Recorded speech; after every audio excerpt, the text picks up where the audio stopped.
Bismillahi alhamdulillah wassalatu wassalamu ala rasulillah wa ala alihi wa ashabihi wa man tabi'ahum bi ihsanin ila yaumiddin amma ba'd. Assalamualaikum warahmatullahi wabarakatuh. Ikhwan dan akhwat yang mengikuti kelas Tahsin Al-Fatihah ini, kita telah memasuki materi yang kedua, yaitu pembahasan pertama. Pada materi yang kedua kita akan membahas pembahasan yang pertama, yaitu pembahasan kalimat isti'adzah atau kalimat ta'awudz. Pada kelas Tahsin Al-Fatihah di sini telah kita sediakan buku panduan yang telah Ana susun sendiri, buku panduan Tahsin Al-Fatihah yang akan kita jadikan modul dalam kelas Tahsin Al-Fatihah ini. Dalam kelas Tahsin Al-Fatihah ini kita akan membahas secara tuntas Tahsin Al-Fatihah yang meliputi makharijul huruf, tempat-tempat keluarnya huruf, di mana huruf-huruf dalam surat Al-Fatihah ini keluar. Kemudian kita juga akan membahas sifat-sifatnya, yaitu sifat-sifat huruf, karakteristik huruf tersebut. Setelah kita membahas makhrajnya, tempat keluarnya, kita akan membahas sifatnya. Apa saja karakteristik, apa saja sifat yang terdapat pada huruf-huruf tersebut.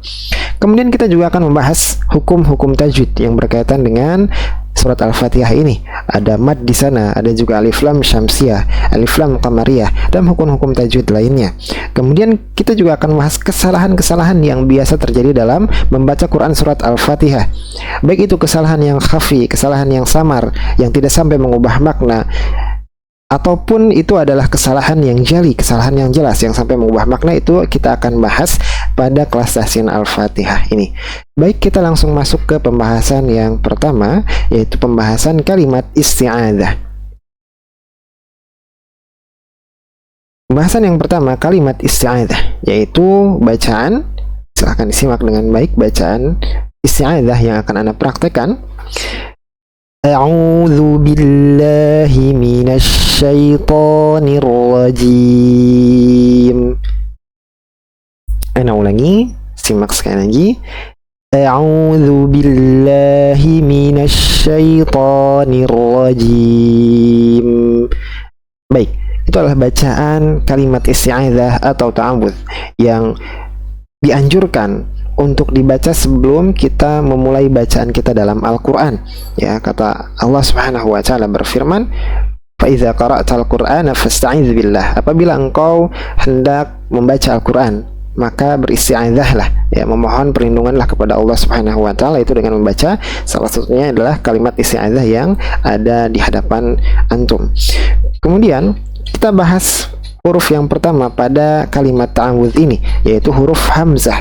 Kita akan lihat makhrajnya, tempat keluarnya. Huruf hamzah keluar dari tenggorokan bagian bawah, disebut dengan aqsal halqi. Kita lihat ilustrasinya di sini. Tenggorokan terbagi menjadi 3 bagian.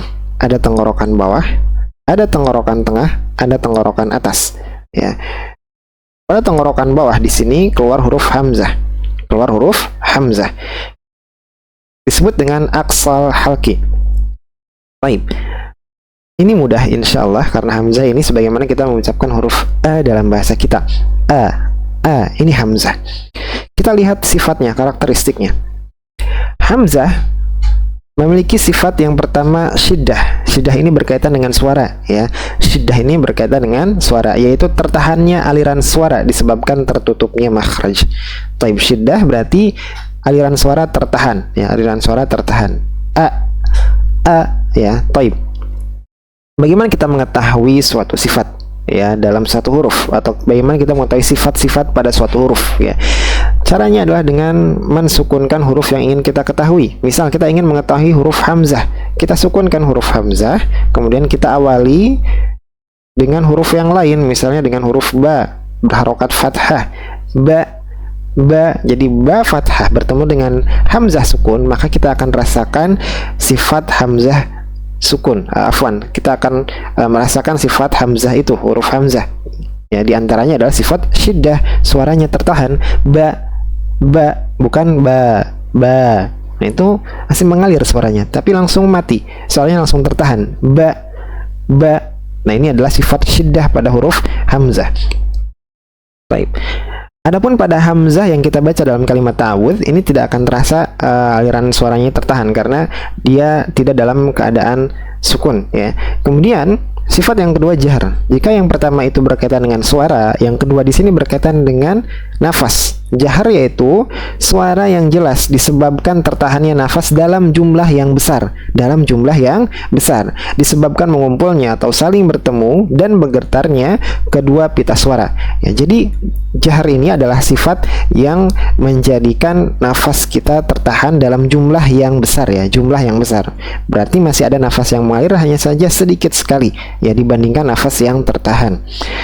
Kemudian yang ketiga istifal, suara tidak menaik ya, tidak menaik ke langit-langit mulut, posisi pangkal lidah tidak menaik.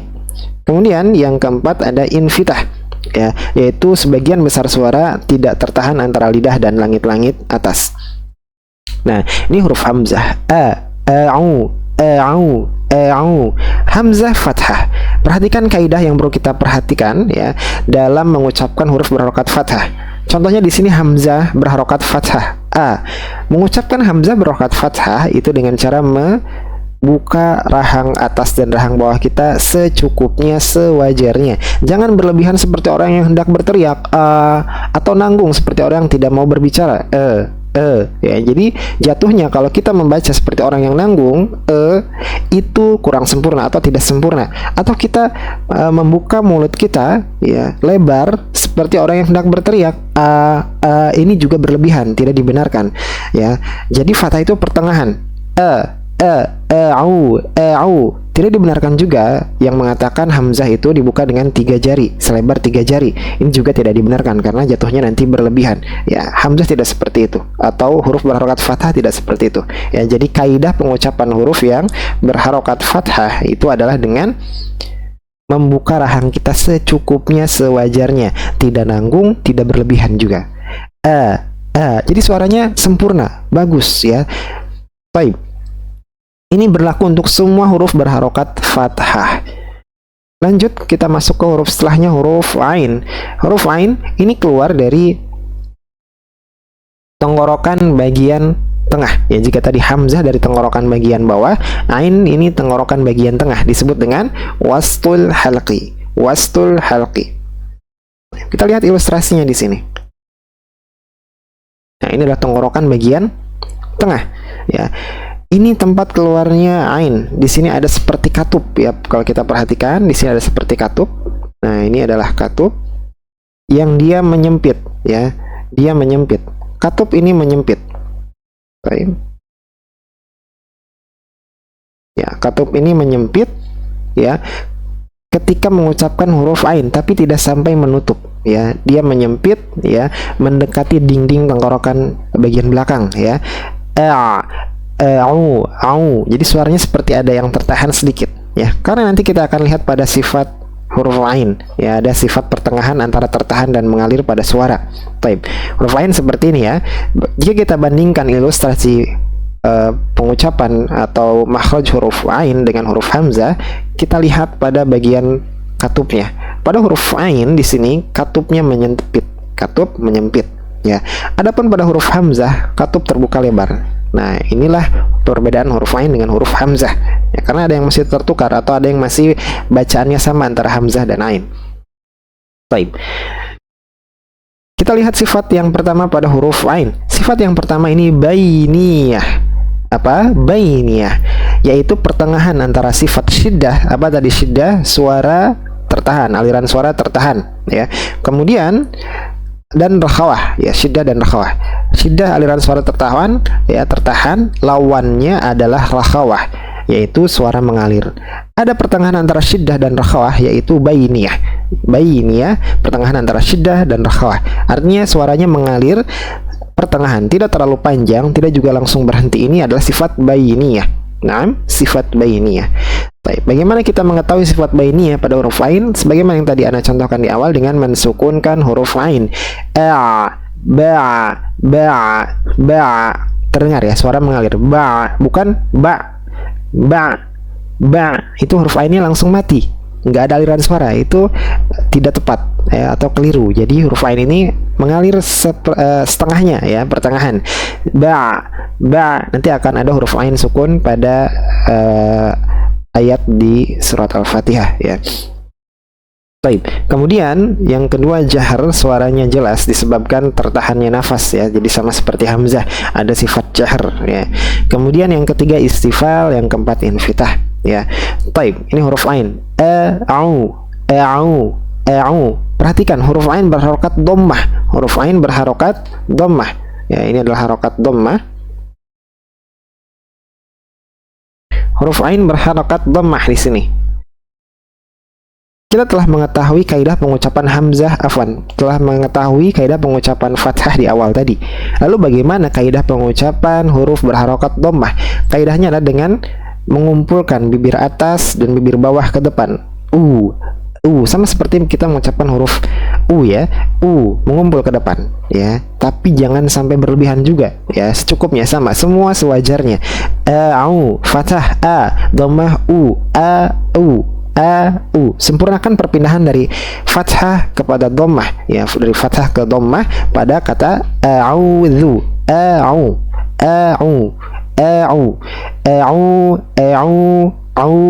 Baik, ini huruf ain dhammah.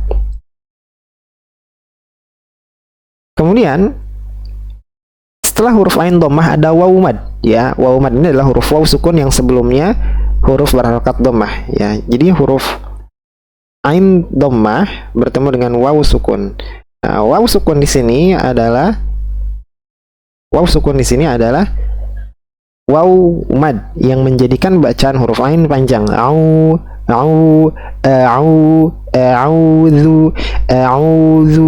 Ini huruf waw. Tempat keluarnya dari tenggorokan ya, dari rongga mulut ya, dari rongga mulut dan tenggorokan ya. Kita lihat ilustrasinya di sini. Dari mulai rongga tenggorokan ya yang berwarna ungu sampai dengan rongga mulut yang berwarna hijau. Ini adalah disebut dengan al-jawf.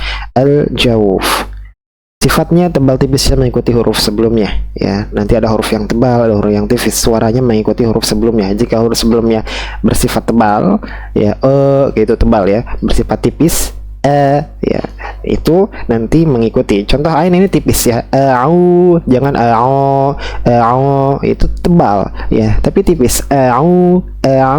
Maka panjangnya pun ikut tipis ya, madnya ikut tipis. Selanjutnya huruf zal. Zal. Huruf zal keluar dari lidah disebut dengan al-lisan. Lidah disebut dengan al-lisan ya dalam istilah tajwid, yaitu dari punggung ujung lidah bertemu dengan paling ujung dua gigi seri atas. Perhatikan ilustrasinya di sini. Nah, ini ya. Ini adalah huruf zal, punggung ujung lidah bertemu dengan paling ujung dua gigi seri atas ya. Jadi bukan tepat di ujung di sini, bukan, tapi di punggungnya ya. Jadi naik sedikit ya, naik sedikit. Zu. Jelas ya? Silahkan ikuti ilustrasinya ya, tiru ilustrasinya, posisikan lisan kita, lidah kita sebagaimana posisi dalam ilustrasi ya di gambar. Kemudian sifatnya yang pertama rakhawah. Apa rakhawah? Aliran suara yang sempurna ya, aliran suara sempurna. Ada suara yang mengalir, tidak tertahan ya. Kemudian jahar, sudah jelas ya, jahar. Ketiga istifal, keempat infitah ya. Ini huruf zal. A'udzu. Jangan sampai tertukar antara zal dan zai ya. Lihat ilustrasinya, bagaimana posisi lidah kita, bagaimana posisi lisan kita dalam mengucapkan huruf zal ya. Nanti kita akan bahas kesalahannya. Di antara kesalahannya dalam mengucapkan huruf zal dengan zai. A'udzu, bukan zu, jelas suaranya berbeda. Ada zu, ada zu. Zu itu zal, zu itu zai. Naam.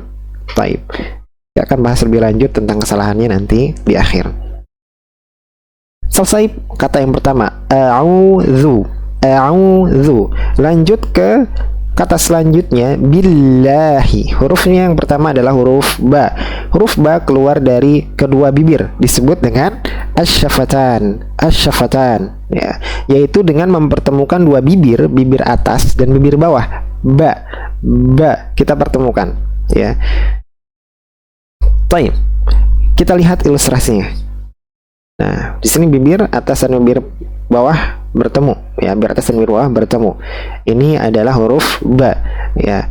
Ba berharokat apa di sini? Huruf ba berharokat kasrah.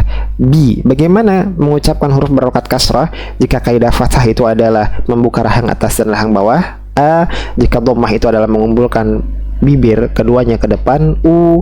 Jika kasrah, maka kaidahnya adalah dengan menjatuhkan atau menurunkan rahang bawah. I diturunkan. I, bi, ingat, turun sewajarnya, jangan berlebihan dan jangan nanggung. Itu kaidah yang perlu kita pegang. Jangan berlebihan dan jangan nanggung. Baik.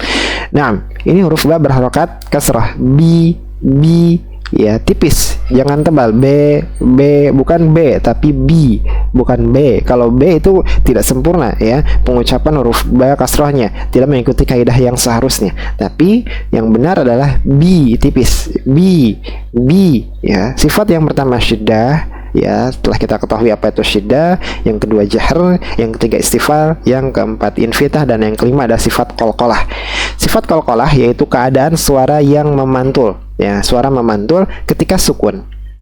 Ingat, ketika sukun. Hal ini terjadi dengan terpisahnya atau dikarenakan terpisahnya dua organ pengucapan. Ya, contoh di sini dua organ pengucapan, ada bibir atas, itu organ yang pertama, bibir bawah organ yang kedua, ya. Dia terpisah ketika mengucapkan huruf ba, ya.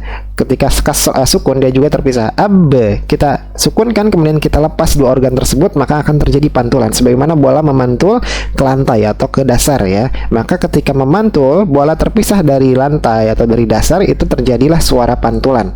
Nah, ini juga seperti mengucapkan huruf ba dan huruf-huruf lainnya, ya, yang semisal, yaitu huruf-huruf yang memiliki sifat qalqalah ada 5, diantaranya huruf ba. Baik, tanpa diikuti dengan suara harokat yang 3, ya, fathah, dhammah, dan kasrah, ya. Jadi jangan diikuti dengan fathah, misalnya aba atau dhammah, abu, atau kasrah, abi, ya. Jadi tidak diikuti dengan ketiga harokat yang tadi ketika memantul, ya. Baik, ini huruf ba. Bi masuk ke huruf lam. Billah, bi tipis. Billahi. Huruf selanjutnya adalah huruf lam. Bila, huruf lam, makhrajnya dari lidah disebut dengan alisan, keluar dari kedua pangkal ujung lidah, bertemu dengan gusi atas bagian kiri dan kanan, ya. Baik, jadi pangkal itu paling ujung, ya. Baik. Atau paling belakang, paling belakang, ya, pangkal ujung lidah, ya. Baik, jadi di sini intinya, di sini tempat keluar huruf lam. Ya, jadi dia naik ke gusi, ya, tidak bertemu dengan gigi, ya, tidak bertemu dengan gigi kita, ya, tapi bertemu dengan gusi. Billah. Nah, sifat yang pertama bainiyah, sama seperti huruf ain tadi, ya, suaranya mengalir pertengahan. Billah, jadi ada suara yang mengalir ya, bainiyah pertengahan. Kemudian sifat yang kedua jahar, sifat yang ketiga istifal, sifat yang keempat infitah. Ini huruf lam. Billahi, la, ya, ini lamnya tipis, ya. Billahi, bukan billah tapi billahi. Ingat, suaranya dialirkan dulu. Billah, a'udzu billahi, billah. Nah, ini huruf lam. Kemudian setelah huruf lam ini ada alif mad, ya. Huruf alif mad keluar dari rongga mulut dan tenggorokan disebut dengan al-jauf. Jadi huruf-huruf mad itu ada 3, waw yang tadi telah kita bahas, yang kedua di sini adalah alif, sama-sama keluar dari jauf, ya. Tebal tipisnya mengikuti huruf sebelumnya. Kemudian selanjutnya adalah huruf ha, billahi, hi. Huruf H keluar dari tenggorokan bagian bawah. Tenggorokan bagian bawah disebut dengan aqsal halqi. Nah, sama seperti hamzah, ya, tempat keluarnya sama seperti hamzah. Hamzah juga dari tenggorokan bagian bawah, ya, dari aqsal halqi. H juga keluar dari tenggorokan bagian bawah.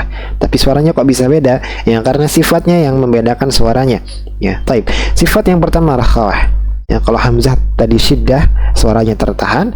Kalau ha di sini adalah rakhawah, suaranya mengalir. Yang kedua hamas, nafasnya juga mengalir.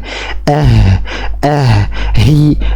Kita akan rasakan aliran nafas ketika kita hadapkan telapak tangan kita di hadapan mulut kita ketika mengucapkan huruf H. Hi, akan ada nafas yang keluar, ya, terasa oleh telapak tangan kita. Taib ini disebut dengan hamas, ya, nafasnya mengalir dalam jumlah yang besar. Kebalikannya, ya, berarti lawan dari jahar. Kalau jahar tertahan nafas dalam jumlah yang besar, kalau hamas berarti nafasnya mengalir dalam jumlah yang besar, ya, dan tidak mengumpulnya atau saling bertemu serta bergetarnya kedua pita suara. Intinya hamas adalah lawan dari jahar. Kemudian istifal dan infitah, ya. Billahi, hi, ingat huruf berharokat kasrah. Kita lanjut di sini kata selanjutnya minasyaitoni. Huruf pertama adalah huruf mim. Mim makhrajnya yaitu dari kedua bibir, disebut dengan asyafatan, yaitu dengan mempertemukan dua bibir, sama seperti huruf ba, ya. Bibir bawah dan bibir atas yang disertai dengan gunnah. Jadi ini gunnah termasuk dari sifat, ya. Apa itu gunnah? Suara dengung yang mengalir dari rongga hidung. Kita lihat di sini terbuka rongga hidungnya, ya. Di sini terbuka rongga hidungnya. Ini disebut dengan al-khayshum. Ini adalah rongga hidung, al-khayshum. Baik. Nah, ini yang menjadikan suara huruf mim dengung, ya. Ada dengungnya. Baik. Mi, ya. Kalau kita rasakan huruf mim, ketika mengucapkan huruf mim, maka ada seperti getaran pada hidung kita karena ada aliran suara yang mengalir melalui hidung atau al-khayshum, ya. Sifat yang pertama bainiyah, sama seperti ain, ya. Ketika sukun akan terasa bainiyahnya, suaranya mengalir. Nanti ada huruf mim sukun pada ayat-ayat selanjutnya. Kemudian yang kedua jahar, ya, nafasnya tertahan. Yang ketiga istifal, yang keempat infitah, yang kelima gunnah, yaitu suara dengung yang keluar melalui rongga hidung, ya, melalui rongga hidung. Baik, ini sini ada kesalahan. Melalui rongga hidung, ya. Ini gunnah. Masuk, ya. Sebelum kita lanjutkan, di sini mim berharokatnya kasroh. Mi, ingat kaidah pengucapan kasroh, jangan me, bukan menash, tapi minash. Minash. Lanjut huruf nun. Huruf nun keluar dari alisan, sama alisan, yaitu ujung lidah. Ujung lidah bertemu dengan gusi atas di bawah sedikit huruf lam. Jadi kalau kita ketahui makhraj huruf lam, kita turunkan sedikit, ya, atau majukan sedikit ke depan lidah kita dari huruf lam, itu masuk huruf nun, ya, masuk huruf nun. Baik, disertai dengan gunnah, sama disertai dengan gunnah. Nun, ya. Mina, sempurnakan nun fathah. Mina bukan mine. Minash bukan minash, tapi mina. Minasyaitona. Nah, sifat yang pertama bagi huruf nun ini adalah bainiyah. Yang kedua ini jahar, yang ketiga istifal, yang keempat infitah, dan yang kelima gunnah. Ada suara yang mengalir melalui rongga hidung. Baik, ya. Setelah kita contohkan tadi, mina, sempurnakan pengucapan setiap harokatnya, jangan sampai keliru atau kurang sempurna, ya. Mengikuti kaidah-kaidah yang telah Ana sampaikan. Huruf setelahnya adalah huruf shin. Huruf shin keluar dari lidah, disebut dengan al-lisan, yaitu bagian tengah lidah. Ingat, shin keluar dari bagian tengah lidah, mendekati, ya, mendekati, naik ke atas, mendekati bagian tengah langit-langit atas. Perhatikan ilustrasinya di sini. Huruf shin. Huruf shin di sini, ya, dia keluar dari bagian tengah lidah, ya. Ini tengah, kalau kita bagi ada 3 bagian, ujung, tengah, dan belakang atau pangkal, ya. Nah, shin ini keluar dari bagian tengah, dia naik mendekati langit-langit, tidak sampai menyentuh. Jadi celahnya itu sangat sempit, hingga nanti akan keluar sifat yang pertama al-khawah, telah kita ketahui, suara mengalir, hamas, nafas mengalir. Kemudian ada sifat istifal, ya, suara tidak menaik, infitah, suara tidak tertahan, ya, sebagian besar suara tidak tertahan. Dan yang kelima tafashi, ya, yaitu tersebarnya suara huruf shin dari makhrajnya, hingga membentur dinding gigi seri atas dan gigi seri bawah. Nah, di sini perhatikan tersebarnya suara huruf shin. Jadi huruf shin itu tersebar suaranya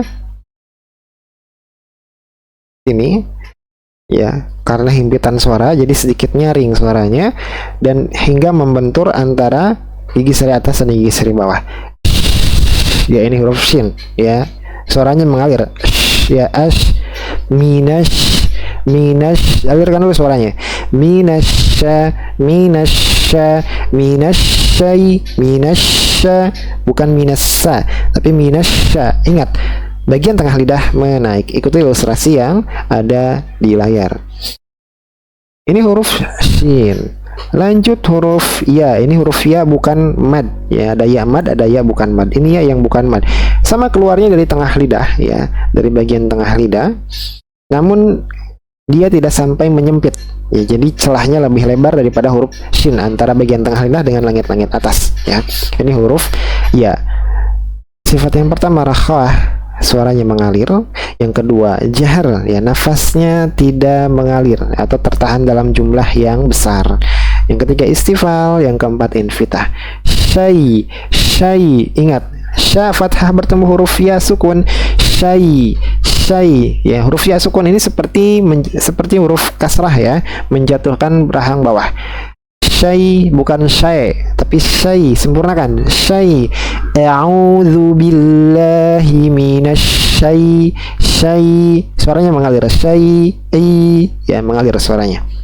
Tapi ini huruf ya sukun, jangan dibaca syai ya. Selanjutnya huruf ta. Huruf ta keluar dari lidah, disebut dengan al-lisan, yaitu dari punggung ujung lidah. Ya, punggung ujung lidah bertemu dengan pangkal dua gigi seri atas bagian dalam. Bertemu dengan pangkal dua gigi seri atas bagian dalam. Berarti ini mendekati gusi ya. Pangkal itu kan paling belakang ya, tempat keluarnya. Ya, itu disebut dengan pangkal. Ya, bertemu dengan, jadi punggung ujung lidah bertemu dengan pangkal dua gigi seri atas bagian dalam. Perhatikan di sini ilustrasinya untuk lebih jelas. Nah, ini huruf ta, seperti ini ilustrasinya. Jadi ini ada sebagian yang menyentuh pangkal gigi seri atas bagian dalam.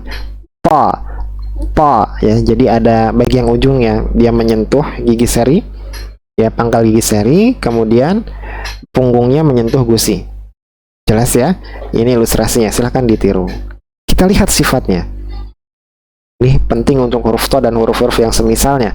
Pertama, sifatnya syidah to ini ya, suaranya tidak mengalir atau tertahan.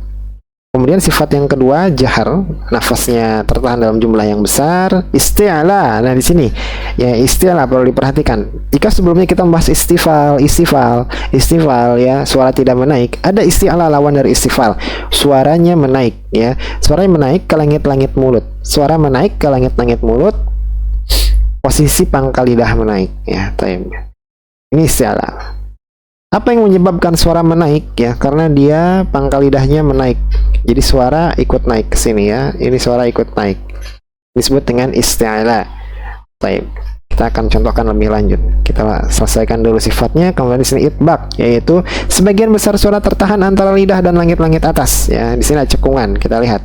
Nah, cekungan ini yang menyebabkan suara tertahan. Di sini ya. Ada suara yang tertahan. Kemudian qalqalah ya, sama seperti huruf ba ya, dia memantul ketika sukun ya. Telah kita jelaskan apa itu qalqalah dan mana kaidahnya terjadinya qalqalah. Baik. Huruf ta, perhatikan. Huruf ta itu dia tidak memonyongkan bibir to, atau tidak membulatkan bibir. Sebagian kita membaca huruf to dengan membulatkan bibir. Karena apa? Karena ada suara yang terdengar seperti huruf o ya, maka dia ikuti suara huruf o dalam bahasa kita, padahal bahasa Arab tidak mengenal huruf o ya, artinya tidak membulatkan bibir ketika mengucapkan huruf to misalnya diantaranya ya. Lalu apa yang menjadikan suara huruf to terdengar seperti ada huruf o-nya dalam bahasa kita? Ini yang menyebabkan adalah tadi isti'ala, sifat isti'ala, suara yang menaik ya, suara yang menaik. Ini menjadi suara yang terdengar seperti huruf o tanpa membulatkan bibir atau mencondongkan bibir. Jadi bukan to, bukan to, bukan, tapi to ya, to. Syaitan, to, seperti kita mengucapkan huruf fathah to, to. Jadi tidak berubah, jangan ato, bukan, tapi to. Apa yang kita mainkan di sini adalah lisan kita, ya, lidah kita dimainkan, naik turun, ya. Nah, mungkin kalau yang pertama-tama terasa kaku, belum terbiasa bagaimana kita menggerakkan pangkal lidah bagian belakang, bagaimana kita menaikkan pangkal lidah, ya, karena masih kaku, belum terbiasa. Tapi biasakan, ya, terus dilatih, terus dirasa-rasa, insya Allah nanti akan terbiasa, ya, dan akan menjadi lentur. Kita akan bisa menggerakkan lidah kita sesuai keinginan kita, ya, khususnya lidah belakang dan lidah tengah, ya. Baik. Adapun lidah bagian ujung, insya Allah itu mudah. Tapi yang menjadi masalahnya, sebagian orang kesulitan untuk menggerakkan, memposisikan lidah bagian belakang, pangkal lidah, dan lidah bagian tengah. Perlu latihan dan kebiasaan saya agar terbiasa. Ya, jadi apa tadi? To, menaikkan pangkal lidah. To, bukan mencondongkan bibir ke depan. Oh, bukan. Ya, karena fathah, kecuali nanti to-nya dhammah, tu baru condong bibirnya ke depan karena ikut kaidah dhammah. Tapi to di sini kaidahnya fathah. To, syaitani. Naam, baik. Kita lanjutkan ke huruf setelahnya. Alif mad telah kita bahas, kita tidak berpanjang lebar pada alif mad. Kemudian nun juga sudah kita bahas. Jadi di sini kalau kita lihat pada buku panduan, jika huruf tersebut atau suatu huruf ditulis dengan background latar belakang putih, berarti huruf tersebut telah dibahas sebelumnya, sehingga kita tidak berpanjang lebar pada huruf tersebut. Jika huruf tersebut ditulis dalam background krem di sini, maka itu huruf belum dibahas sebelumnya. Nah, tadi syaitani, ya, syaita alif mad huruf nun kasrah. Syaitani masuk ke kata setelahnya ar-rajim. Taim huruf ra. Yang pertama huruf ra di sini. Makhrajnya keluar dari punggung ujung lidah. Punggung ujung lidah bertemu dengan pangkal dua gigi seri atas. Pangkal dua gigi seri atas bagian dalam. Ra. Nah, perhatikan di sini. Nah, ini adalah ilustrasi pengucapan huruf ra. Baik, kita lihat sifatnya. Yang pertama bainiyah, ya, niro, suaranya mengalir, niro, mengalir pertengahan. Jahar, nafasnya tertahan dalam jumlah yang besar. Istifal, perhatikan di sini istifal. Huruf ro dibaca dengan sifat istifal dan isti'ala pada keadaan-keadaan tertentu. Perlu penjelasan khusus mengenai hal ini. Ya, istifal kan tadi suara yang tidak menaik, ya, lawan dari isti'ala. Padahal huruf ro di sini berharokat fathah itu sifatnya isti'ala sebenarnya, ya. Pangkal lidahnya naik. Nah, di sini maksudnya huruf ro ini dia memiliki sifat isti'ala dalam sebagian keadaan atau keadaan tertentu, dan dia memiliki sifat isti'ala. Jadi dia memiliki sifat istifal dalam keadaan tertentu dan isti'ala dalam keadaan tertentu. Di antaranya huruf ro ketika berharokat fathah kita berikan sifat isti'ala, yaitu suara menaik dengan cara menaikkan pangkal lidah, sama seperti huruf to tadi. Kalau to kan sama seperti ada seperti suara huruf o-nya, ro juga sama seperti ada suara huruf o-nya, tapi tidak dengan membulatkan bibir atau mencondongkan bibir ke depan, dengan kaidah yang sama seperti mengucapkan huruf to dengan menaikkan pangkal lidah. Ro, naam, afwan. Syaitonirra,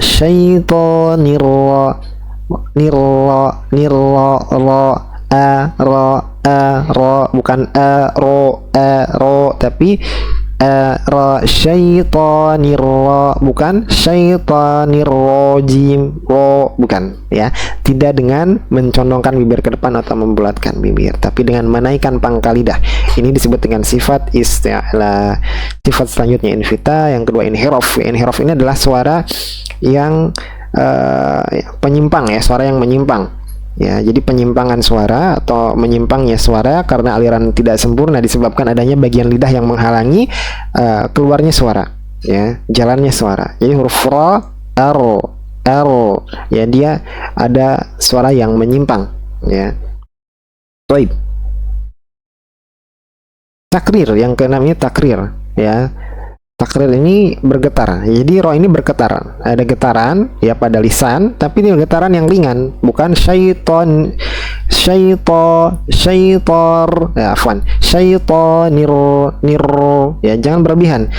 minasyaitonirrajim. Nirrajim ini getaran yang berlebihan, tapi ringan saja. Minasyaitonir nir ringan, getaran yang ringan. Ini disebut dengan takrir. Lanjut ya, huruf jim. Baik.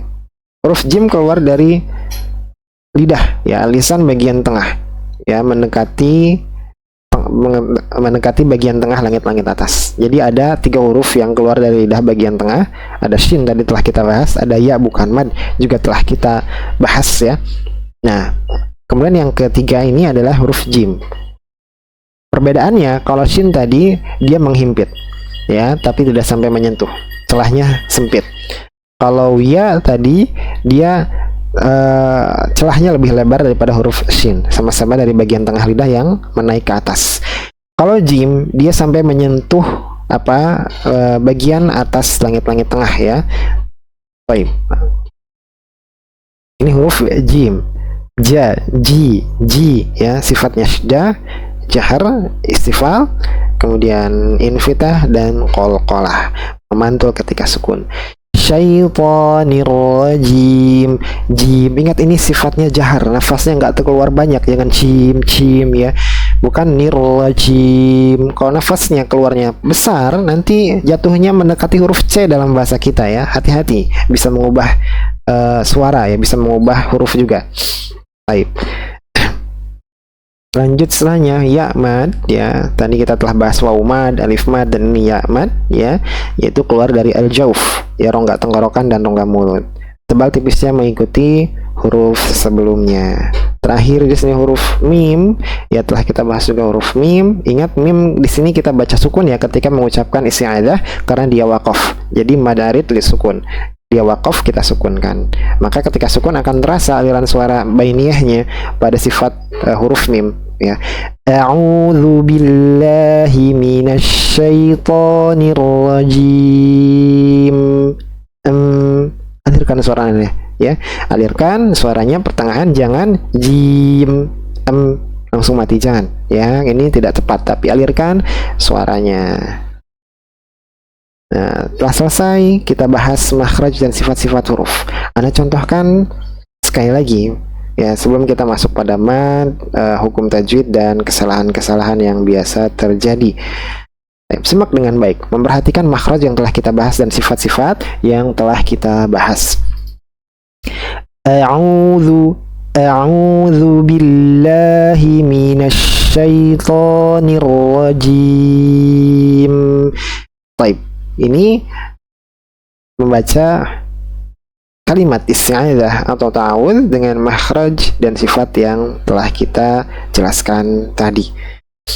Kita masuk pada pembahasan hukum tajwid.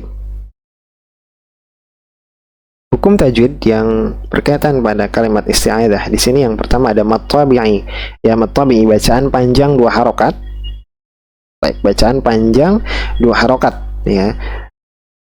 Kaidahnya adalah apabila huruf berharokat fathah setelahnya alif mad, atau huruf berharokat kasrah setelahnya ya mad, atau huruf berharokat dhammah setelahnya huruf waw mad, maka keadaan-keadaan seperti ini adalah keadaan yang masuk pada kaidah mad tabi'i, dibaca 2 harokat ya. Mad tabi'i dibaca 2 harokat. Nah, mad tabi'i terjadi pada beberapa keadaan pada kalimat ta'awuz. Pertama, pada huruf lain berharokat dhammah pada kata a'udzu 2 harokat. Ini mad tabi'i.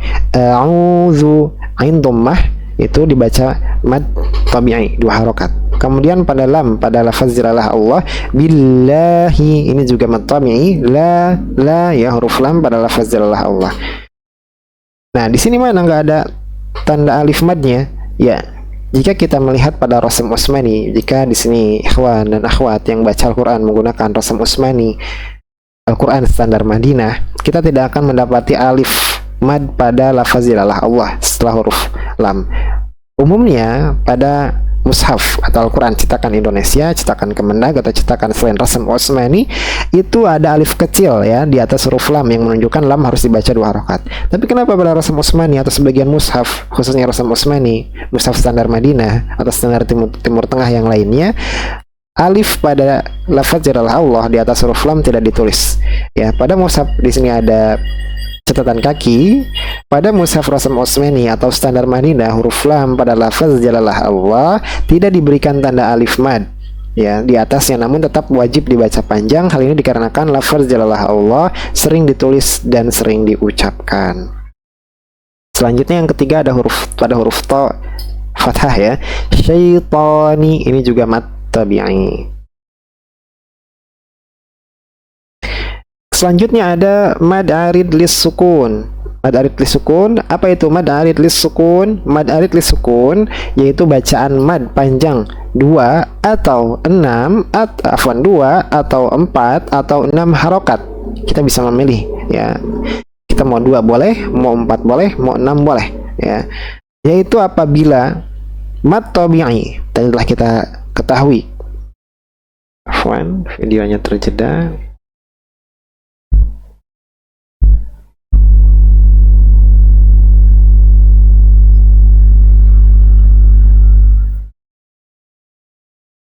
Nah, sempat terjeda ya tadi videonya atau kameranya bermasalah. Kita lanjutkan. Tadi mad arid lis sukun yaitu bacaan mad panjang yang dibaca 2 atau 4 harokat atau 6 harokat, yaitu apabila mad tabi'i. Telah kita ketahui kaidah mad tabi'i tadi ya, asalnya dibaca 2 harokat.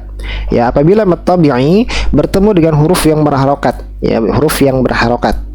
Ya, yang disukunkan karena waqaf. Asalnya huruf ini berharokat. Ya, mad tabi'i bertemu dengan huruf yang berharokat, tapi kita sukunkan huruf yang berharokat ini karena kita wakaf pada huruf tersebut, yaitu pada beberapa bacaan berikut, diantaranya pada kata terakhir ya, ar-rajim. Umumnya kita baca 4 atau 6 harokat ya, umumnya kita baca 4 atau 6 harokat. Kita ambil pertengahan, kita baca dengan 4 harokat. Nir-rajim, jim, 4 harokat. Perhatikan di sini ya, huruf jim yang setelahnya huruf ya mad, ini adalah mad tabi'i. Ini asalnya adalah mad tabi'i ya.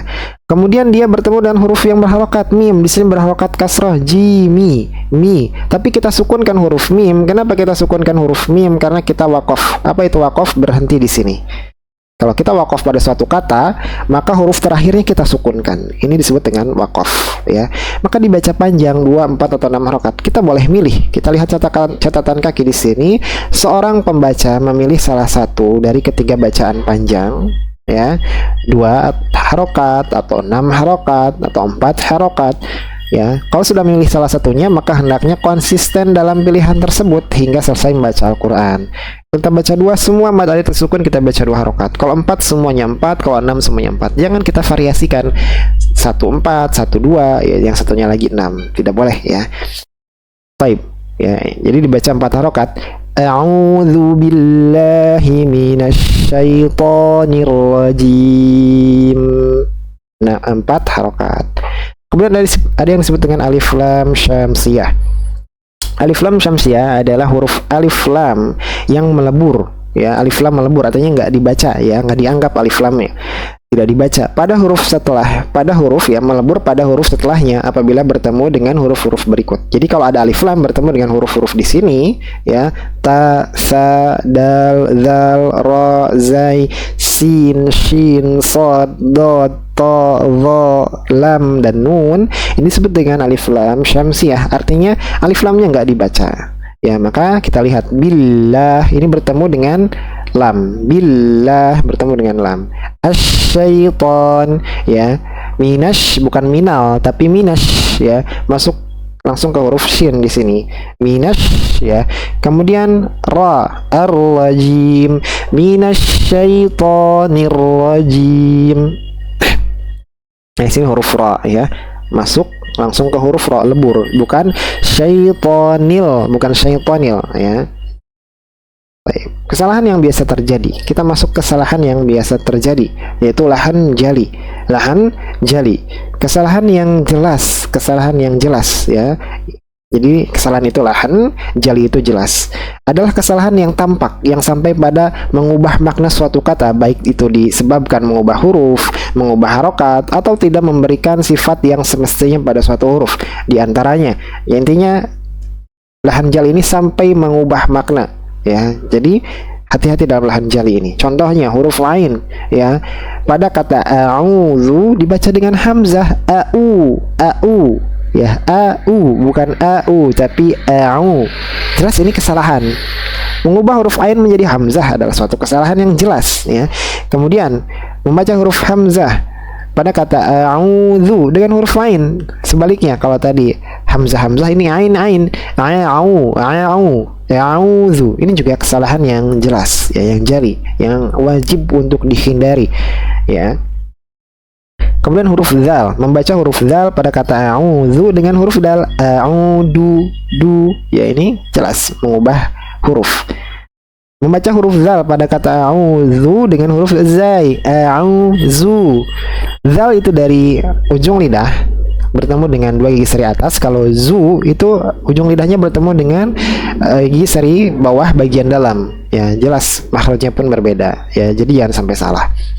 Membaca huruf zal yang kelima, membaca huruf zal pada kata a'udzu dengan huruf dhad, a'udzu.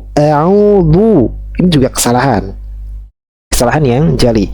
Keenam, baca huruf shin pada kata syaitan dengan huruf sin, minasai. Ini sin bukan shin, nggak ada titiknya, tapi harus ada titik tiganya. Sya dengan sifat tafasinya itu minasyai bukan minasai tapi minasyaitonir rajim. Baik, ini adalah kesalahan-kesalahan yang jelas. Ada kesalahan yang ringan disebut dengan lahan khafi, kesalahan yang samar. Ya, adalah kesalahan yang tidak sampai mengubah makna suatu kata. Contohnya membaca huruf hamzah pada kata a'udzu dengan tebal, a'udzu tebal, tapi yang benar tipis a bukan ya. Yang kedua, membaca tabi'i dengan panjang yang berlebih, harusnya 2 harokat, dia baca lebih dari 2 harokat. A'udzu billahi minasyaitonir rajim. Ya, ini jelas berlebihan ya. Mat tabi'i 2 harokat. Yang ketiga, membaca tanda baca kasrah pada huruf ba atau kasrah-kasrah yang lainnya dengan tidak sempurna atau lebih condong kepada huruf e. Billah, menash, syai. Ini sama-sama kesalahan yang samar ya, nggak sampai mengubah makna. Kemudian membaca huruf to pada kata syaiton dengan memonyongkan bibir, syaito to ya, ini juga samar, tidak sampai mengubah makna karena hurufnya tetap itu, hanya sifatnya kurang sempurna. Ya, sifatnya tidak sampai mengubah huruf, hanya kurang sempurna saja. Yang kelima, membaca huruf jim pada kata rajim dengan tidak sempurna atau memberikan era nafas yang berlebih sehingga condong kepada huruf C ya. Tadi yang telah kita bahas ya. Jadi jangan sampai berikan hamas ya, dia jahar. Jim bukan cim. Nirrajim bukan nirrajim ya. Jadi nafasnya jangan sampai berlebih. Baik, telah selesai pembahasan materi yang kedua, pembahasan kalimat ta'awudz dan isti'adzah. Silahkan disimak dengan baik, dipraktekkan dengan baik, ditiru dengan baik ya. Kemudian jika ada pertanyaan, silahkan sampaikan pertanyaan berkaitan dengan pembahasan kalimat isti'adzah ini di dalam grup yang telah disediakan. Semoga bermanfaat. Barakallahu fikum. Assalamualaikum warahmatullahi wabarakatuh.